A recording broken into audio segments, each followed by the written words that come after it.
Dans le cadre de la semaine de l'économie locale de Mougins, le CPE organise un café créateur.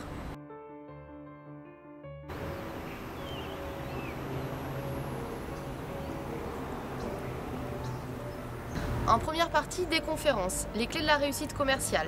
Comment intégrer une démarche responsable au sein de son projet d'entreprise?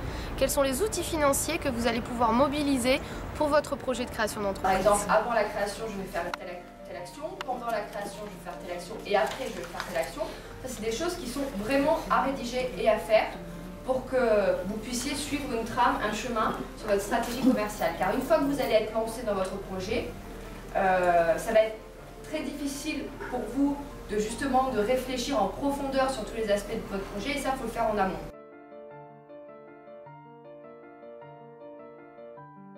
Comment vous allez faire pour créer une entreprise responsable, mais en même temps vous allez avoir un impact sur la planète, puisqu'il faut savoir que 98% des entreprises sont des entreprises comme vont être les vôtres.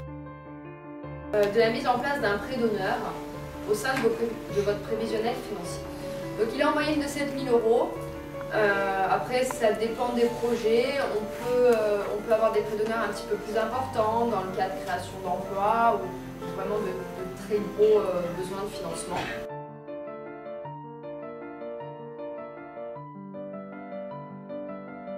Commencer à réfléchir sur un business plan pour les gens qui n'ont pas fait le business plan pour l'instant et qui ont l'intention de se lancer dans une création.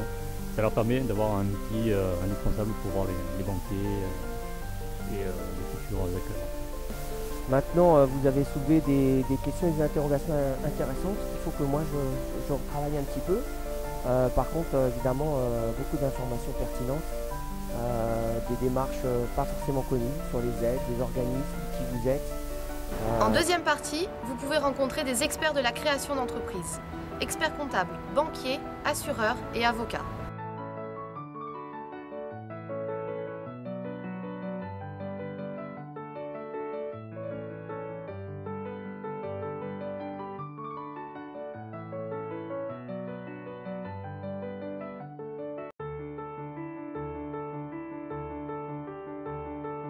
On avait vraiment besoin de rencontrer voilà, un banquier, un expert comptable, parce qu'on a déjà rencontré des banquiers, mais là il est objectif puisque bon, c'était juste pour des conseils, donc c'était parfait. J'avais notamment besoin de voir un avocat parce que j'ai un problème contractuel avec la rédaction de ma lettre d'engagement que je propose à mes fournisseurs.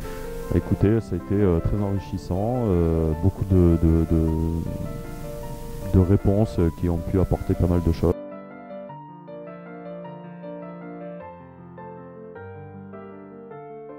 Mais en termes d'assurance, souvent certains oublient les responsabilités qu'ils ont dans les domaines de l'assurance. Donc je pense que c'est un bon outil pour les conseiller parce que c'est aussi un coût financier suivant l'activité qu'ils veulent prendre. Donc ils s'engagent dans des activités, on essaie de les limiter un peu au départ en leur disant par la suite qu'ils peuvent prendre d'autres activités à un coût beaucoup plus réduit. Les créateurs sont demandeurs de connaître l'approche du banquier, quels vont être les points que le banquier va regarder en priorité, de manière à présenter leur dossier de la manière la plus attrayante, évidemment. J'espère avoir apporté des conseils surtout sur le choix des structures à adopter et bon sur les faisabilités des projets, parce que souvent c'est très important de leur dire est-ce que c'est un projet qui est viable ou pas.